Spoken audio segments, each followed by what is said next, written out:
So good afternoon, everyone. Welcome back to Hwa Gye Sah for our talks on the Diamond Sutra.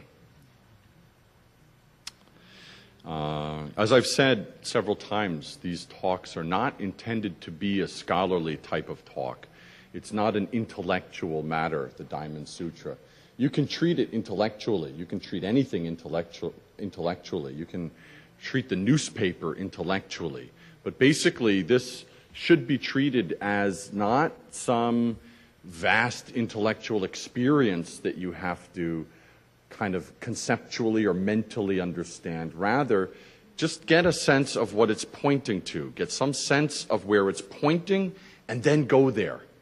And then go there. Okay? That's all that this is. It's not better than you.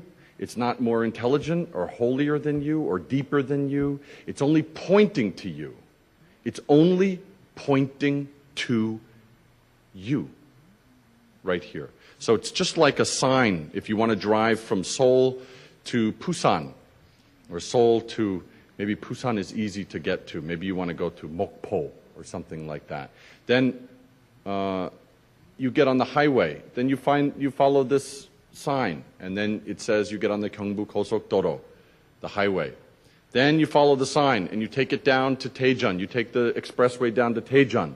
And then around Daejeon, it says that you should get on the Honam-son, maybe. I never drove to Mokpo, but I think it's like that. Then you see this sign, and the sign says this direction. So you see the sign, and you just go there. Then you go down, you take the Honam-son down, and you're down, you go past Guangzhou. And when you get to Guangzhou city, you can continue to Suncheon city, or you can keep going to Mokpo. So there's another sign at that time. So you see the sign and you do it. So the sign is not more important than you. The sign doesn't know anything more than you. The sign is actually not interesting itself. The sign is not valuable itself, not for its material, not for its color, not for its shape, not for the color of it, the style of the words. The sign is not important. The sign is not important. That's what this is. This is just a sign. It's just a hyunpan. It's just a sign that's pointing you to your nature. That's all. So people think that the Diamond Sutra or some sutra is something itself. I must get this. I must understand this. I must learn this. I must somehow put this in my head. Somehow I must fit this words into my understanding. That's not correct. That's attachment to the Diamond Sutra. That's not using the Diamond Sutra for the reason the Buddha gave it. The Buddha gave this sutra not for the sake of the sutra, not for the sake of studying the sutra.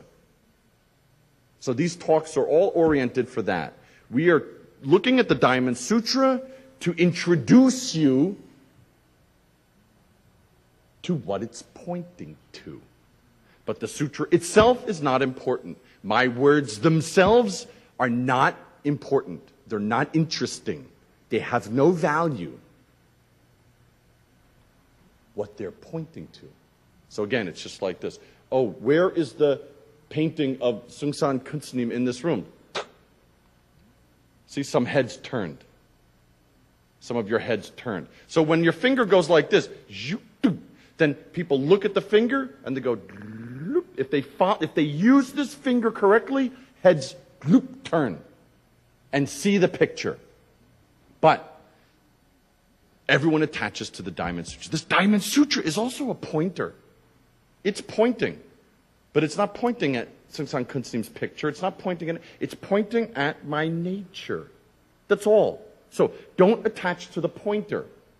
Don't attach to the pointer. Analyze the pointer. How long, how big, what year was it made, and how many people did it, and what does it compare to, and I read one book about it, and I studied it 15 other times, and compared to other fingers, it's like this, and it's like this, and that's not the point of this finger. Look at the finger, find the picture. That's all. Again, someone turned their heads. That's all. So, the pointer is not interesting. Its job is what it's pointing to. Same thing with this. So I have to say that again because maybe we've been doing this for 3 or 4 or 5 weeks, and some of you might still be interested or attached to the knowledge of the words, the concepts, the ideas. It's not interesting. The Bible, the Banya Shimgyong, everything is just like that. It's pointing to something. If you get that something, you don't need this anymore. You don't need this anymore. But if you don't get that something, if you don't get that, actually you already have it. If you don't see that, then you need this, you need me, you need Buddha, you need Buddhism, maybe you need some other religion. So see it as a pointer and do it. That's the point of the Diamond Sutra. That's the point of any authentic teaching, okay? So I wish everyone keep that in mind as they look at this, okay? Don't be too fascinated by this. Please don't be too fascinated by the intellectual possibilities of this, because then you're not going to Mokpo anymore. Your car is driving to Shanghai. Yeah, Shanghai is no problem. But if you want to go to Mokpo, it's a waste of time. Plus, much more expensive. Okay? And I hope you can swim, too. So, let's continue with our look at the Diamond Sutra and what the Diamond Sutra is pointing to.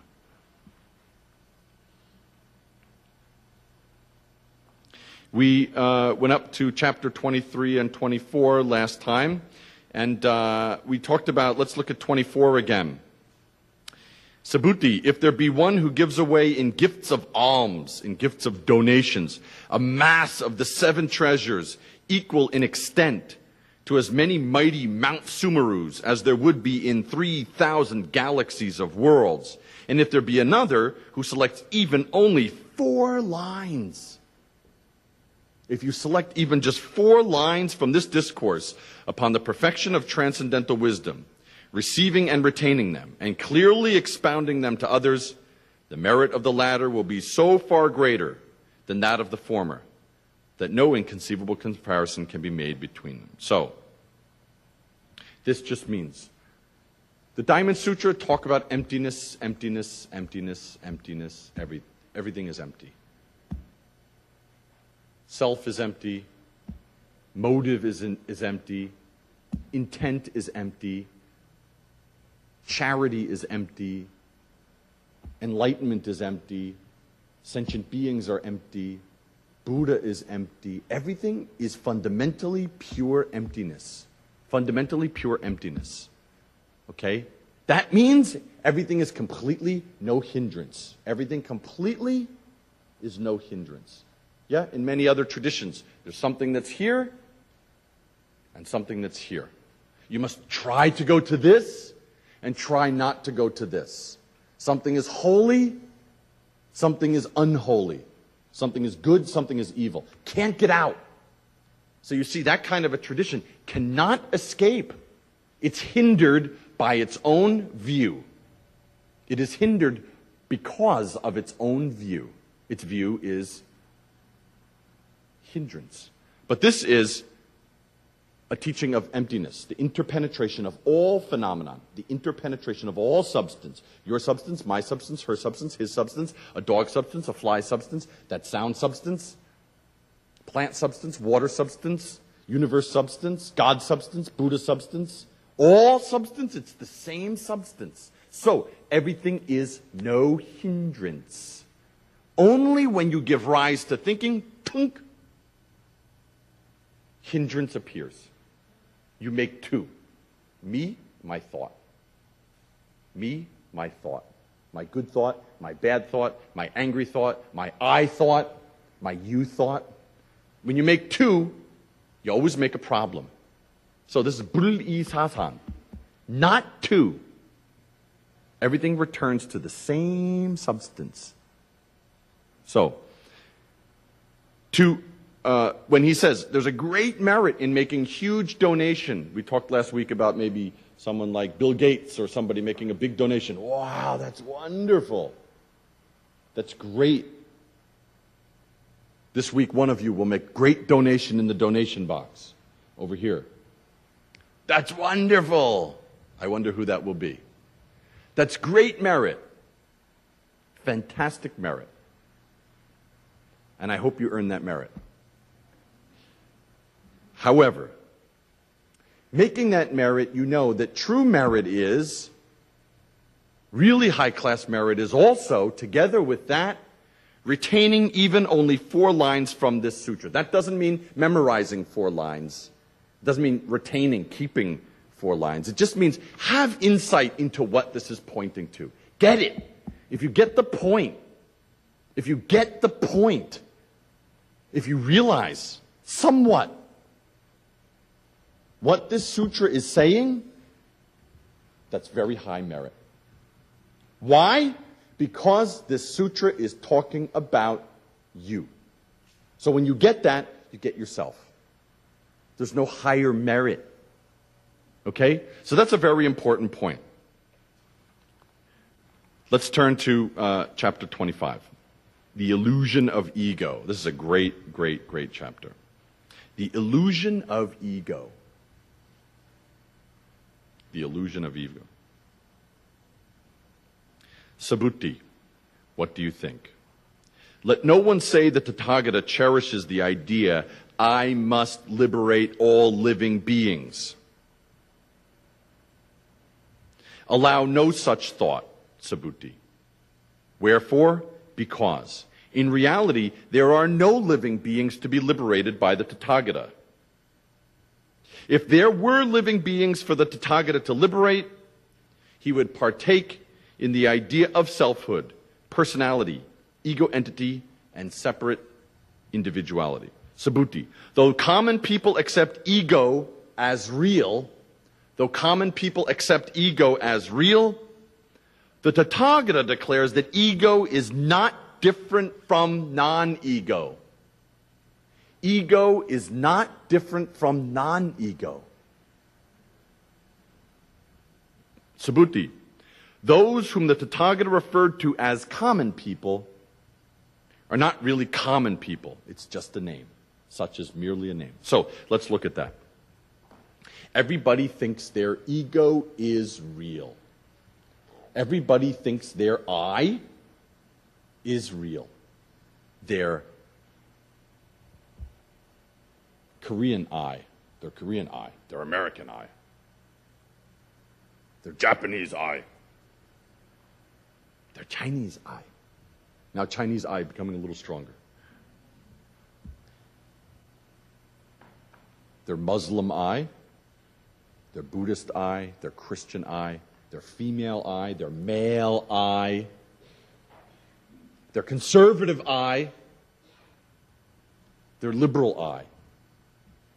Everyone thinks that their ego, their I, their thinking identity is real.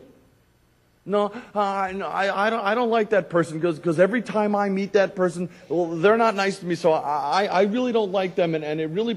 That's this I. You think that substance is real. You think it's real. So every day, Buddha's teaching is, every day suffering only comes from that. The fundamental ignorance that there's I, and that this I, or self, or ego, whatever you call it, that this I is real. All suffering comes from that. It's an illusion. It's just like a dream.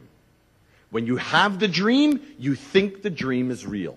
When you're having a dream, you think the dream is real. You think the dialogue is real. You think your reactions are real. You feel fear. You think that's real when you're experiencing it in the dream. It's all real to you. You actually react according to what you experience. But, in fact, while you are dreaming that real world, while you're experiencing it in your head, it's not real. It's not real. That's why sometimes if you have a very bad dream and something very, very bad is about to happen to you, you're walking on the street, maybe some bad guys come and they catch you and then they take you somewhere and then they have some guns and then they say, we're going to kill you, and then they put the gun. And then sometimes, if you're very clear in your dream, you go, oh, this is not a dream. Oh, this is not real. This is a dream. You know, sometimes in your dream you say, oh, this is not real. In that minute, the dream doesn't affect you. Yeah, that's happened to everyone, yeah? Who has never experienced that? Except for Boheng Snim, who has never experienced that. Yeah? So, very interesting. Sometimes in this worst part of the dream, you're really experiencing it's real. But the moment you realize that that real thing is just a dream, the power of that experience disappears. It can't control you. Okay? So, ego is just like that. I, selfhood, it's just like that. It's exactly the same experience. So, when you think it's real, it is real to you, somewhat. It is like real, let's say. But the minute you have insight that that doesn't exist, the minute you realize that that's not real, it can't affect you. It can't affect you. So that's a very simple point. So, Subhuti, what do you think? Let no one say that the Tathagata cherishes the idea, I must liberate all living beings. Never keep that thought. I must liberate all living beings. Sentient beings are numberless. We vow to save them all. 중생 무변 소원도. But never keep the idea, I must save sentient beings. I must save sentient beings. Why is this? This is very interesting. You'll notice that people who believe in a religion or something who, I must save these people. I must save you from hell. I must save you. Are the people who have the craziest idea about religion. Psycho. Saibi. So, this illusion that I save you is an illusion. Why? Because there is no I. Fundamentally, there is no I. There is no you. To think, I save you, that's like a person having a dream, and in the dream, they're saving someone else having a dream. It's like two people sleeping in the same room or the same house. And one person in their dream, oh, yes, I must save you. Yes, I will save you. In the dream, you think you save that person. Because you think I and you. So, in your everyday life, to think, I must save you from hell, from something, it's already an illusion. So I told this story a few weeks ago. I'll tell it very quickly now. It's a very famous story. Kyung Ho Snim was walking in the mountains. He was walking with his student, Yong Song Snim. This story, more than anything, shows this power of this. And they're walking in the mountains, and they come upon these children selling frogs. They're selling frogs, and they have the leg tied to the table. And so they walk past, and they're very, very hot. They're waving themselves. And Yong Song Snim says to Kyung Ho Snim, oh, teacher, please sit down. I must do something. Kyung Ho Snim says, okay. Kyung Ho Snim sits under the tree, and Yong Song Snim gets up. He takes out his money, and he says, how much are the frogs? Maybe 8 or 9 or 10 frogs. And these little boys are selling them. You know, tourists buy the frog, take the frog home, then kill this frog, then fry this frog, then mekchu, hanchan, 해가지고, and they have this frog and it's like anju, maybe, snack. So, Yong Song Snim goes up and says, how much for the frogs, little guys? And they say, oh, maybe, something. I don't know, that time maybe $10. I don't know, something. $1, $2. So no problem. Here's $5. Keep the change. Give me the frog. Gives the frogs, takes the frogs away. He immediately takes the frogs away and takes them one by one and puts them back in the water.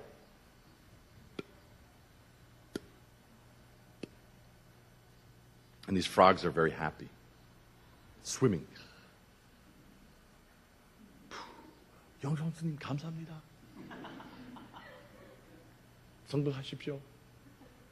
Then Yong Song seems very happy. 내가 잘났어. He goes back to his teacher, and his teacher is just fanning himself.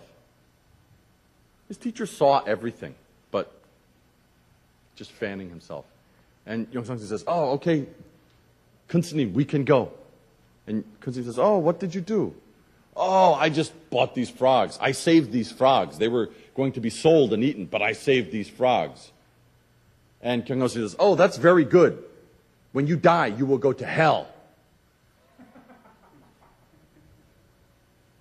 And Yongsan is very shocked. He says, why? Teacher, I just saved these frogs. I saved 10 frogs. And Kyungho says, yes, you saved these frogs. Now you will go to hell. And Yongsan seems very confused and says, why? I just did something very good. How can you say that? Kyungho said, you say I. You have I. I saved those frogs. You have I. So you will go to hell. So that's a very interesting teaching. Yeah, that doesn't mean some hell place. That means you give rise to ego. Little ego is a little hell. Medium ego, medium hell. Big ego is a big hell. So it's this ego hell. It's the beginning of hell. Okay? So that's a very interesting teaching. That's this point. So Yongsan Sim heard that and was very surprised, was enlightened about this. So I save you is an illusion because I is an illusion. So Buddhist teaching is everything is already Buddha. Everything is already Buddha. When the Buddha got enlightenment, according to the tradition, he sat in meditation. And then he got enlightenment. And then according to the story, he hit his leg. He said, all sentient beings already have this. All sentient beings already have it. They just don't know it. So, if all sentient beings are already Buddha, how can Buddha save Buddha? So, this is an illusion. I save you.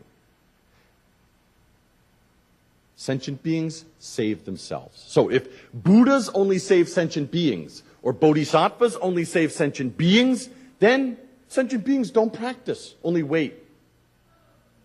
Buddha will save me. Buddha will save me. Buddha will save me. Then there's no effort. Then there's no practice. But the teaching of Buddhism is, I save myself. Which means no I. Realizing there's no I. Already saved. Already saved. So in other religious traditions that you might be familiar with, this absolute power, only this absolute power can save me. Only some person can save me. So, doesn't matter. Only I believe. Only I believe. If I believe, I can be saved. If you not believed, doesn't matter what you do, cannot be saved. That's where this illusion leads to. It leads to that kind of belief. It leads to that kind of thinking. But how can this absolute power save me? That's a mistake. I save me. I save myself, which means realizing no I, no myself. Already saved. That's Buddhism's teaching. Already. So the Buddha, when he got enlightenment, he said, sentient beings already got it. Already saved. They just don't know it. Okay? So, we often say it's like this. It's like, let's say there's a $1 million bill. Yeah, if you have $1 million, you're a rich person. $1 million bill. And someone comes up to you and puts it on your back, puts $1 million, very lightly, tapes this $1 million bill on your back. Or maybe they put it into your pocket before you put your pants on. They put this $1 million very quietly in your pocket. Then you don't know, you put your pants on in the morning. You think you don't know you have this money.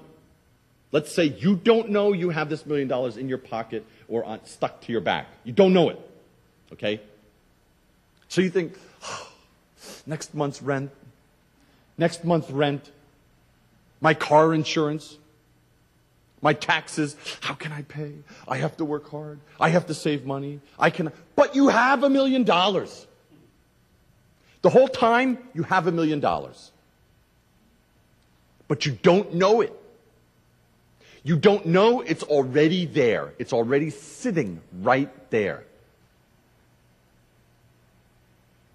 So this thinking, I need $1 million, or I need just a few dollars, not $1 million. So when someone comes up to you and says, hey, stupid, look in your pocket. When you reach in your pocket, you realize what you already had. So just your thinking changes. So the Buddha taught us human beings are already complete, fundamentally complete and clear and pure as they are. They just don't know it. They're just not aware of it. So they think, I am poor, I need money for insurance, what about my rent money? How can I pay this? What about my this? What if this? My money coming, my money going, my investments going up, market going down, going up. But whole time, have $1 million. So the thinking is what makes us think we are poor. But the Buddha said, already we have it. So when someone points that out to you, they don't make you a rich person. They let you know that you already had the money. Okay? So it's very simple. Buddhist teaching is very clear and extremely honest about that point. No one can give you that $1 million. Why? Because you already have it. You're already a millionaire. I remember one time I had not just one time, but one time I was having a Gongan interview, like a Sunmundap with Zen Master Seung Sahn Kunsnim. And I was, it was a Dongango, and it was maybe my second one or my third long winter retreat. And it was a very strong retreat, and I was really pushing myself very, very hard, doing lots of bowing and lots of sitting meditation and lots of bowing. And it was very, very intense. And it was a great retreat because really meditation really became very, very, very deep for me that time. And he came to Shinwonsa. That time I was at Shinwonsa in the Sompang. And he came to give interviews to everybody in the retreat one day. Interviews. So he came and he sat there, and one by one we came into the interview room. And I was just so incredibly happy for 2 weeks. When the retreat started, lots of suffering, lots of confusion, lots of different kinds of mind, anger mind, and kind of this kind of mind, and this kind of mind, and this kind of mind, around and around and around and around and around and around again. And then finally, when the retreat started, and I was bowing, sitting, bowing,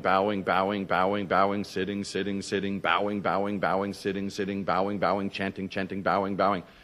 Just during sitting, just completely clear. Just one sitting especially, just completely opened up. And completely amazing. And from that point on, I was very happy. I never had these minds again during that retreat. And so he came about 2 weeks later after that. And I had an interview, and we did some Gongan back and forth. He asked me some Gongans, and we gave answer back and forth and this thing. Then I said, sir, I want to say something before I leave. I said, sir, I'm so grateful to you. And I was, that time when I said it, I was crying. So grateful. I will never forget this teaching you gave me. I I said, I feel like I have become like instantly a very wealthy person or something. I feel like I'm suddenly have gone from being very poor to being Rockefeller. And he said, and he laughed. He said, yeah, that money, already you have that money. You just didn't know it. He said, now your practice is how to use this money that has no end. So that was a very important teaching. I thought I got something from this experience. But he said, no. You already had all of this. You just didn't know it. Now, your job is learn how to use this money. That's your whole life practice. So that's a very interesting point. Buddha says that exactly right here. It's only the illusion of ego that makes people suffer. So, Subhuti, what do you think? Let no one say that Tathagata cherishes the idea, I must liberate all living beings. I must save you. I must lead you to the Lord. Because that's a mistake. That's not correct religion. Allow no such thought, Subhuti. Wherefore? Because in reality, there are no living beings to be liberated by the Tathagata. There are no living beings that need to be liberated by the Tathagata. If there were living beings for the Tathagata to liberate, he would partake in the idea of selfhood. If there's something to liberate, there must be something that liberates. Me. If there's you to liberate, then there must be something that liberates. That's already making this two.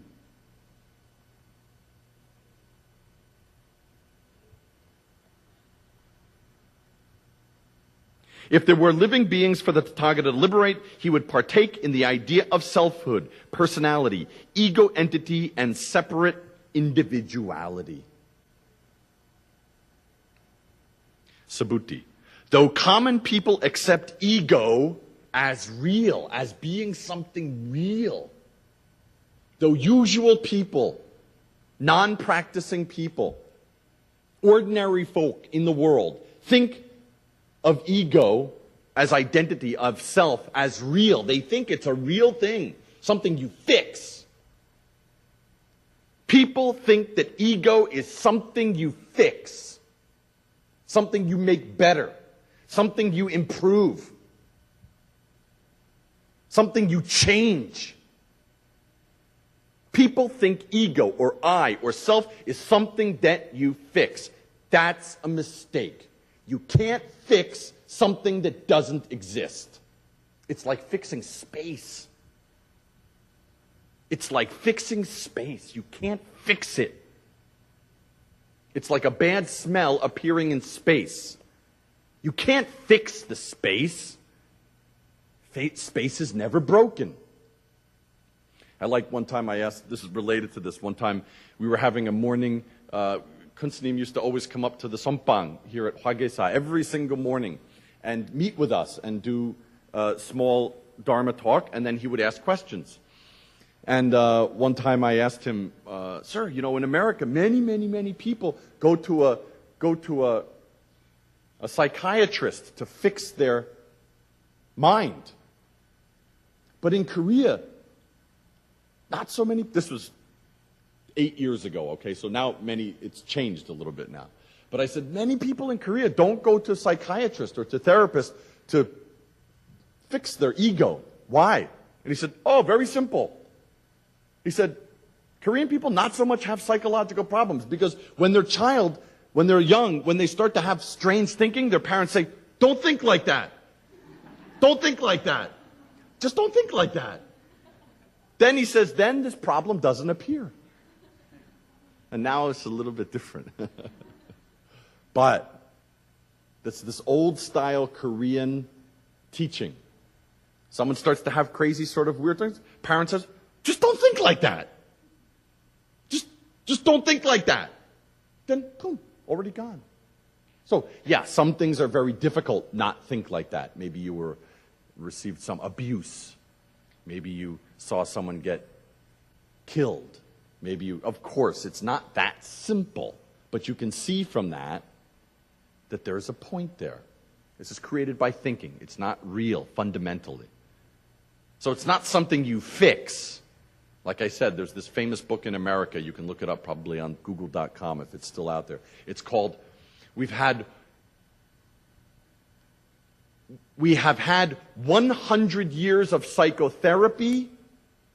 You know, the history of psychotherapy. 100 years of psychotherapy, and we're still messed up. Because ego can't be fixed. Ego can't be fixed. Someone asked me to give a talk at a meeting of psychotherapists in Seoul one time. And they said, oh, can you give a talk at this meeting? And I said, no. And they said, no, we really think that Zen teaching can really be helpful for psychotherapy. I said, no. They said, no, why? You talk about fixing the mind. We talk about fixing the mind. I said, Zen never talks about fixing the mind. Buddhism never talks about fixing the mind, fundamentally. Why? Because there's no mind to fix. You think mind, you have mind. Then you need to fix it. But you can't fix that mind. You cannot fix that mind. So, ego cannot be fixed because ego is an illusion. Rather, return. Buddhist thing is, what makes ego? What makes mind? Where does that come from? If you look at that, you see no mind. No ego. Already fixed. It's very clear to say that, but maybe a little bit difficult to do for some people. So that's the meaning of this chapter, okay? Subhuti, though common people accept ego as real, the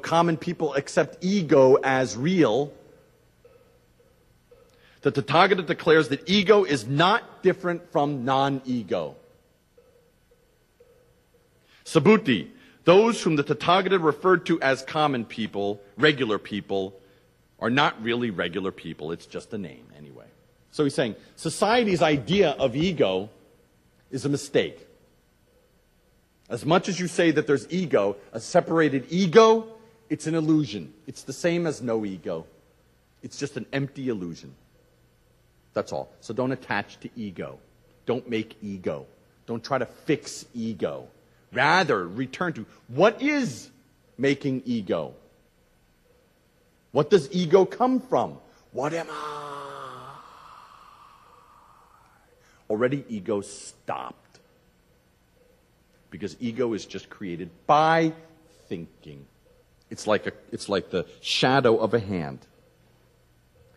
Don't try to fix this shadow. You don't like the shape of the shadow? Here's a shadow of my hand on this page. You try to fix it. Maybe move one of the... No, these two fingers should be together. If you try to fix the shadow, that's crazy. Everybody knows that that is crazy. Everybody knows that that is crazy. Trying to fix your ego is like trying to fix a shadow. You can't do it. But what made the shadow? What is the source? What created that shadow? What am I? If you ask that question, all thinking is completely cut off. Before thinking arises. That's interesting. That already fixes ego, because that's before ego. Okay? So that's the meaning of this chapter. Lots of long speech about nothing.